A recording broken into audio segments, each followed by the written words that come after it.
Alright, I think that I've started recording. Hello?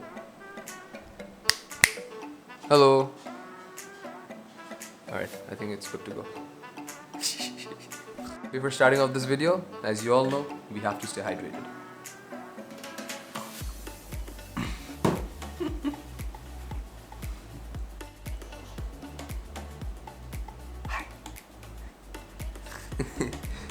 Alright, it apparently seems like I cannot be a YouTuber like the others. I cannot make things funny. If I want to make it funny, I make it cringy. So with no further ado, let's get on with the video. Transition. Alright, hey YouTube, what's up? This is Deepro, and without joking any further, this is just to let you know that this video is going to be very special. This video is special because for the last 3 months I haven't uploaded any proper sort of video. I only uploaded 2 videos which ended up hitting 55,000 views and 54,000 views, but those were copyright materials, so I just did that for getting views.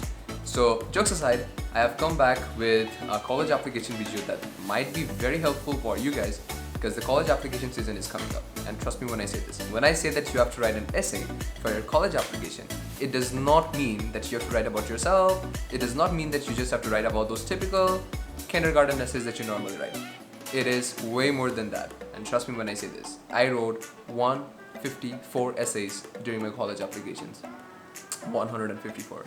And if you consider the drafts, I think it's gonna be over 500. So yeah, with that being said, let's get on with the video.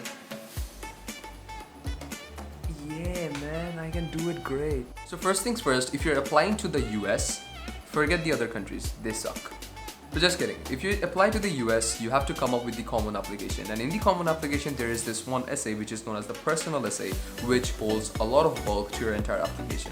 So I submitted this essay to 20 colleges because that is the maximum amount that I can send to my common application. However, I used the same essay in my UC application and also in a couple of other universities in Hong Kong and Canada. So overall, this essay helped me get into 26 universities. I repeat, 26 universities, and of course I think I got 2 waitlists and 4 or 5 rejections, so that makes me around 90% successful in this case. I'm not bragging because I did not get into my dream university. However, if you're watching this, I'm still available. Give me a call. I might leave University of Michigan. I'm sorry, Umesh. So as you know that a lot of prompts are available. I think there are 5 or 6 prompts, but I chose the free prompt, which is basically you can write about any single topic for 650 words, and I think my word count was around 630. I have tried to research a lot, and what I saw was a lot of people tended to write a lot of emotional essays. I think that my childhood was very interesting and fun and colorful, so I could not come up with anything emotional and sad, except for the fact that my mom used to beat me a lot. I mean, scold me a lot. Typical Asian parents. But you know, there's a saying that in Asia, if you don't beat your parents up, you are not classified as parents. So I think that that is normal for all the Asians watching this, including me. So with that being said, I think we can move on with the video. Checkmating vulnerability. For many, it might just be a geeky indoor game played between 2 people. But for me, it's a sacred game, more like meditation. Throughout the 10 years I have known this sport, I've relished at the miracles this game could bring about, the surprises it could throw in, the nerves it could wreck. It's comical how a game of chess has shaped me to the person I am today. It all started back in grade 1 when Dad fetched me a board of chess. What seemed like a weird puzzle game has now become my regular gym, where I can exercise my brain and chisel my nerves.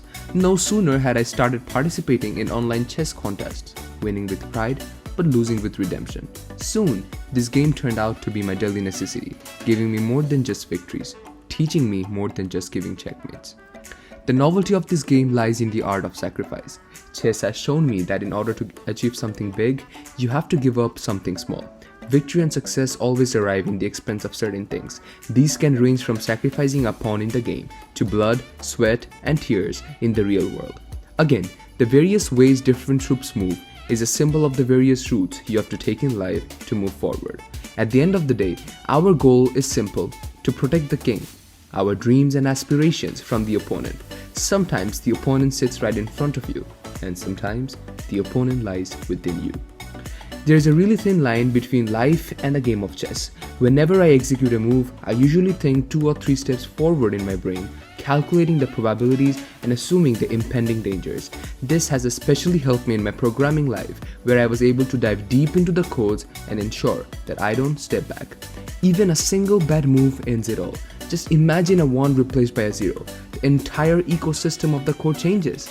We never know how strong the opponent is, how difficult life shall present itself. What we need is just some astute thoughts and not violent aggression. Chess is a real example of life when you need to rely on your intelligence for survival. The malady that kept perturbing me since day one was impatience. Isn't it uncanny that the only meditation that worked against this was brought from a sports store and not a pharmacy? Chess has endowed me with forbearance.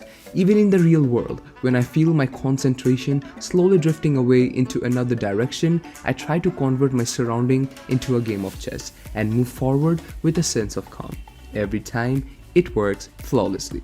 I keep reminding myself that life, like chess, is the search for the best move, the best ploy, and the most magnificent continuance out of the countless probabilities.